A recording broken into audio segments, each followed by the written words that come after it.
Hello guys, welcome to techie Yasir YouTube channel. और guys finally Samsung ने अपना Galaxy M51 आज इंडिया में लॉन्च कर दिया है। यूट्यूब पे आपने बहुत सारी वीडियोस देखे होंगे, तारीफ ही तारीफ, कौन से कोई बता ही नहीं रहा है, सिर्फ प्रोज एंड प्रोज। मतलब ये बेस्ट फोन है, इतनी बैटरी है, ये डिस्प्ले है, ये कैमराज है, लेकिन कमियों के बारे में कौन बात करेगा। आप एड्स भी खोल के देखोगे तो तारीफ, आप न्यूज़पेपर में देखोगे तो तारीफ, यूट्यूब वीडियोस देखोगे तो तारीफ, कमियों के बारे में कौन बात करेगा।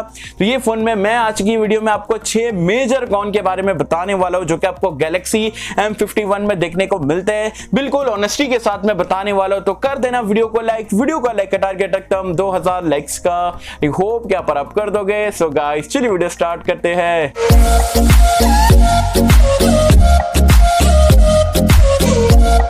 वीडियो स्टार्ट कर लेते हो। वीडियो स्टार्ट करने से पहले बता दूं यार, कुछ ही दिन पहले ही हमने जो है Galaxy M51 versus Realme 7 Pro का कंपैरिजन वीडियो डाले थे और आपको बताया था 20-25 हजार रुपए में दोनों में से कौन सा डिवाइस बेटर है। तो अगर आपने वीडियो नहीं देखे हो कंपैरिजन का, तो उसका लिंक मैंने नीचे डिस्क्रिप्शन में पिन कमेंट में दे दिया हूं। ये वीडियो देखने के बाद आप वीडियो को जरूर से चेकआउट कर सकते हैं। चलिए सबसे पहले गैलेक्सी M51 के वेरिएंट और प्राइस पॉइंट के बारे में बात कर लेते हैं। ये आपको इंडिया में 2 वेरिएंट में देखने को मिलता है। 6128 जो कि 25,000 रुपए का लॉन्च हुआ है, जबकि 8128 27,000 रुपए का आपको देखने को मिलता है। हाँ, HDFC के कार्ड पे स्टार्टिंग के 3 दिन में जो आपको 2000 रुपए का इंस्टेंट डिस्काउंट देखने को मिलेगा, लेकिन हर किसी के पास HDFC कार्ड नहीं रहता है। जिसके पास है उसको डिस्काउंट मिलेगा, जिसके पास नहीं है उसको नहीं मिलेगा। स्टॉक खत्म हो गया, खत्म, आपका डिस्काउंट भी खत्म।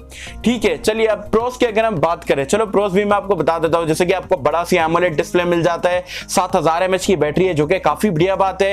एज वेल एज सोनी का IMX682 वाला सेंसर देखने को मिलता है और कैमरास वगैरह ये फोन के काफी अच्छे आपको देखने को मिलते हैं। सैमसंग की ब्रांड वैल्यू सो कॉल आपको वो भी देखने को मिल जाती है। तो ठीक है, ये सारी चीज आपको प्रोस देखने को मिलती है, जो कि सारे लोग यहाँ पर बता रहे हैं। अब कमियों के बारे में मैं आपको फटाफट से बताता हूँ। और सैमसंग फैंस भाई, कोई नाराज होने की जरूरत नहीं है, ये एक वीडियो है और जो लोगों को जो जेन्युइन बायर है उनको खरीदने से पहले कमियों के बारे में भी उतना ही ज्यादा इंपॉर्टेंट है जानना, जितना कि प्रोस यहाँ पर बताना इंपॉर्टेंट है।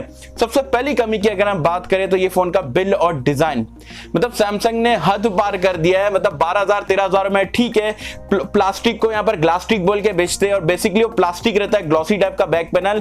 डिजाइन में कोई चेंज नहीं करा गया है, सेम M31s जैसा देखने को मिलता है और सेम टू सेम है यार। मतलब कुछ ना अट्रैक्टिव लुक है ना कुछ पैटर्न है, डिजाइन तो बेकार बकवास बोरिंग है। साथ ही साथ जो बैक पैनल है वो भी ग्लास का इस्तेमाल करना चाहिए यार। 25,000 रुपए का फोन है, 12,000 रुपए का थोड़ी है। लेकिन सैमसंग नोट अभी जो रिसेंट लॉन्च होता है नोट 20 में प्लास्टिक दे सकता है, तो गैलेक्सी M51 तो बहुत छोटी बात है। ये सिर्फ सैमसंग ही कर सकता है। कितने प्रीमियम स्मार्टफोन में या प्रीमियम मिड रेंज में यहाँ पर प्लास्टिक देने का काम करता है। बिल क्वालिटी और डिजाइन ये फोन का काफी घटिया है।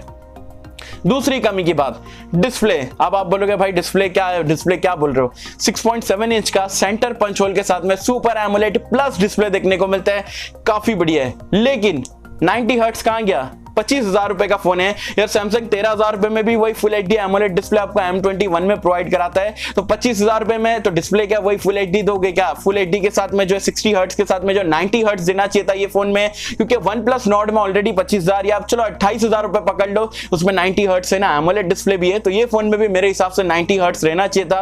और गोरिल्ला ग्लास 3 की प्रोडक्शन आप कहां से दे रहे हो भाई। 5 का जमाना चल रहा है, 6 नहीं दे सकते हो, एटलीस्ट 5 दे दो, जो कि Xiaomi वाले 12-13,000 रुपए में दे रहे हैं। तो गोरिल्ला ग्लास 3 के साथ में डिस्प्ले दे रहे हो और वो भी 60 हर्ट्ज का एमोलेड है, ठीक है, लेकिन ये दोनों चीज भी यहां पर 25,000 रुपए में मेरे हिसाब से होनी चाहिए थी।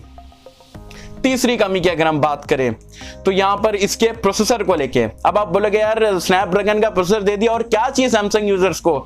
ठीक है यार, सैमसंग यूजर मतलब सैमसंग वाले ने सैमसंग यूजर को इतना पीछे रखा है परफॉर्मेंस के लिए कि 730G 25,000 रुपए में लोग अप्रिशिएट कर रहे हैं कि यार चलो 730G मिल रहा है 25,000 में। लेकिन मैं आपको बता दूं 730G जो है या 720G दोनों सेम प्रोसेसर है ना। पोको M2 Pro में आपको 14,000 रुपए में मिलता है, तब आप बोलते हो मिड रेंज वाला। ये आपका Realme 7 Pro में भी कुछ टाइम पहले 20,000 में दिया, तो बोला यार अपग्रेड क्यों नहीं है। लेकिन अगर सैमसंग वही प्रोसेसर आपको 25,000 रुपए में देता है तो लोग कहते हैं यार 730G मिल गया सैमसंग के फोन में। ऐसा थोड़ी होता है। 765G प्राइस पॉइंट को देखते हुए मेरे हिसाब से ये फोन में रहना चाहिए था, लेकिन सैमसंग ने अच्छा उल्लू काटा आप सभी का। यहाँ पर जो 730G 25,000 रुपए में एक्सिनोस 9611 तो घटिया था ही, अब उससे थोड़ा सी अपग्रेड करके जो 18-17-18,000 रुपए में जो प्रोसेसर मिलना चाहिए था 25,000 में दे दिया। या सैमसंग फैन बॉयज यहाँ पर खुश हो गए कि यार चलो 730G मिल गया। लेकिन भाई आज की डेट में 25,000 रुपए में OnePlus भी आपको जो है 765G देता है। एज वेल एज अगर आप Realme Xiaomi को तो छोड़ ही दो, क्योंकि Xiaomi Redmi का जो K20 Pro है उसमें स्नैपड्रैगन 855 मिल रहा है, Realme का जो X3 है उसमें आपको जो 855 प्लस मिल रहा है, तो उसको तो जाने ही दो। वन प्लस जो अच्छा ब्रांड है उसमें आपको जो 25,000 रुपए में 765G मिलता है, और सैमसंग आज की डेट में 25,000 रुपए में 730G देता है, जो कि मेरे हिसाब से बहुत ही बेकार बात है। नो डाउट कि प्रोसेसर अच्छी तरीके से परफॉर्म करेगा, लेकिन जो प्राइस पॉइंट पे आपको मिल रहा है ये जस्टिफाइड नहीं है। अब बात करते हैं यहाँ पर चौथी कमी के बारे में, एमोलेड डिस्प्ले ना, तो आप क्या एक्सपेक्ट करते हो, इन डिस्प्ले फिंगरप्रिंट स्कैनर आएगा? नहीं भाई, सैमसंग वाले आपको देंगे ही नहीं। क्यों? क्योंकि वो ए सीरीज में देते हैं, और अगर इसमें दे दिए तो ए सीरीज कौन खरीदेगा? इनको खुद ही इतना अपने अपने फोन से यहाँ पर डर है यार, ऐसा कैसे कर सकते हो? और आप बहुत सारे लोग बोलते हैं आके नीचे कमेंट में कि भाई सैमसंग के मिड रेंज के फिंगरप्रिंट स्कैनर फास्ट नहीं रहते, तो क्यों नहीं रहते? जब रियलमी का फास्ट हो सकता है, वीवो का फास्ट हो सकता है, या और भी Xiaomi के जो ग्लोबली फोन वगैरह चलते हैं मी सीरीज के, उसका फास्ट हो सकता है, मी A3 का फास्ट हो सकता है, तो सैमसंग का मिड रेंज का क्यों नहीं हो सकता है? फ्लैगशिप में तो बराबर चलता है, मिड रेंज में जानबूझ के स्लो करते हैं, पता नहीं। लेकिन ये फोन में 25,000 रुपए में तो एमोलेड डिस्प्ले होना चाहिए था। चलो गैलेक्सी M21 हो गया, M30 हो गया, M30s समझ में आता है, चलो मान लेते हैं, लेकिन 25,000 रुपए के फोन में इन डिस्प्ले आज की डेट में एमोलेड डिस्प्ले के साथ में होना ही चाहिए। पांचवी कमी की अगर हम बात करें तो यहां पर ठीक है 7000 mAh की आपको जो इन्वर्टर वाली बैटरी मिल गई, अच्छी बात है, लॉन्ग लास्टिंग बैटरी है, 2 दिन आराम से निकल जाएगा। टाइप सी पोर्ट है, ये भी अच्छी चीज है, लेकिन यहां पर 25 वॉट का चार्जर दिया गया है। यार Realme का आप जो 6i देखोगे उसमें भी आपको 30 वॉट की चार्जिंग का सपोर्ट है, या आप Realme का 7 देख लो, 15,000 रुपए में मिला, उसमें 30 वॉट का यहाँ पर चार्जर बॉक्स में देखने को मिलता है, और सैमसंग 25,000 रुपए में 25 वॉट का चार्जर देता है। यार एटलीस्ट आप टेक्नोलॉजी मतलब जैसे जैसा आगे बढ़ी उसके साथ में चार्जर तो इंप्रूव करो। ये 20,000 19,000 का फोन में 25 वॉट देते तो समझ में आता, लेकिन आप जो 25,000 रुपए यहाँ पर लोगों से ले रहे हो, या 27,000 8GB वाला वेरिएंट का ले रहे हो, तो 25 वॉट से थोड़ा बढ़ा के देते हैं, 45 वॉट दे देते हैं, या 35-30 वॉट कुछ नया यहाँ पर लाके देते हैं, नहीं, लेकिन हम 25 वॉट ही देंगे भाई, हमारा वही चार्जर चल रहा है मार्केट में, तो ये भी मेरे हिसाब से बहुत ही कम है। एटलीस्ट जो 7000 mAh की बैटरी अगर आप फुल्ली चार्ज करते हो तो अराउंड 1 घंटा 55 मिनट या 2 घंटे के आसपास का टाइम लग जाता है।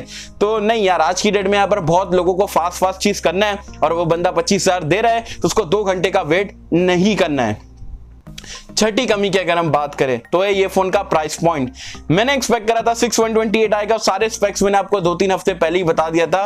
मेरे को लग रहा था ये चलो यार 23,000 रुपए मैक्स टू मैक्स यहाँ पर आपको देखने को मिल सकता है, और मेरे अंदर से ऐसा लग रहा था कि यार वैल्यू फॉर मनी अगर 22 में भी आ जाता ना, मतलब कमाल का पैकेज रहेगा। नहीं, सैमसंग ने यहाँ पर आपको 25,000 रुपए में दिया है। यार 2-3 रुपया बंदा क्यों आपको एक्स्ट्रा पे करेगा? 20,000 रुपए में Realme 7 Pro इतना अच्छा स्मार्टफोन है, K20 Pro वगैरह इतने अच्छे डिवाइस चल रहे हैं, सिर्फ बैटरी यहाँ पर बढ़ा देने से मतलब क्या ये हो जाता है? अब एक कमाल की चीज आपको एक बता देता हूं, बिल्कुल मतलब सच बोल रहा हूं, अगर आपको बुरा लग रहा है लगाओ, नहीं लग रहा है नहीं लगाओ। सीधा मैं एक चीज आपको बताता हूं, M31s M51 दोनों का अगर आप कंपैरिजन करोगे, पूरा का पूरा स्मार्टफोन सेम है, सिर्फ आपको चेंज क्या देखने को मिलता है, बैटरी आपका 6000 से 7000 mAh कर दी गई है, प्रोसेसर जो Exynos 9611 से जो है आपका 730G कर दिया गया। उसके अलावा क्या चेंज है? कुछ भी आपको मेजर चेंज देखने को नहीं मिलता है। उसका प्राइस पॉइंट कितना है? 19,500 रुपए, इसका प्राइस पॉइंट 25,000 रुपए। मतलब लोगों को पागल समझ के रखे। स्नैपड्रैगन का एक थोड़ा पुराना चिपसेट आप लाके दे रहे हो, मिड रेंज वाला अच्छा चिपसेट है लेकिन पुराना हो चुका है, कम प्राइस पॉइंट पे मिल जाता है, और 1000 mAh बैटरी, 6000 इनफ हो गया भाई, 7000 की जरूरत हमें किसको भी नहीं है। तो इसका प्राइस पॉइंट आप इतना प्रीमियम कैसे लोगों को पागल बना सकते हो? और ये यूट्यूबर्स भी आपका सब के सब वही सेम ही है, बोलेंगे नॉन चाइनीज है, ब्रांड वैल्यू है। भाई काय की ब्रांड वैल्यू? 25,000 रुपए में ये फोन मैं आपको बिल्कुल भी रेकमेंड नहीं करता हूं। इससे अच्छा जाके जो है वन प्लस का नॉट ले लो। अगर आप बोलोगे भाई 64GB नहीं मिल रहा, 3000 बढ़ा के 28,000 वाला फोन ले लो। आपका और भी बहुत सारे मार्केट में ऑप्शन देखने को मिलते हैं, लेकिन ये फोन 25,000 रुपए में सिर्फ बैटरी को देख के, और वो एमोलेड प्लस और एमोलेड प्लस ये सब सिर्फ गिमिक है। एमोलेड सभी सेम रहते हैं, हल्का थोड़ा बहुत डिफरेंस देखने को मिलता है, रियल लाइफ में तो आपको मालूम भी नहीं पड़ेगा। और आप 25,000 रुपए में मैं बिल्कुल भी रेकमेंड नहीं करता हूं। हो सकता है मैं थोड़ा एग्रेसिव हो गया रहूंगा, लेकिन जो मेरा अंदर का था मैं सोचा आप लोग के साथ में शेयर कर दूं। बाकी आप मुझे कमेंट सेक्शन में बताना 25,000 रुपए में क्या गैलेक्सी M51 आज की डेट में आपके हिसाब से वर्थ है, नहीं है? क्या आप ये फोन को लोगे, नहीं लोगे? वीडियो कैसी लगी मुझे बताना नीचे कमेंट्स में। सो होप कि हम सबको वीडियो पसंद आई होगी, और कैसे अगर आपको वीडियो पसंद आए तो लाइक करें, शेयर करें, चैनल को सब्सक्राइब कर देना। मिलता है आपसे अगले किसी वीडियो में, जब तक के लिए थैंक यू।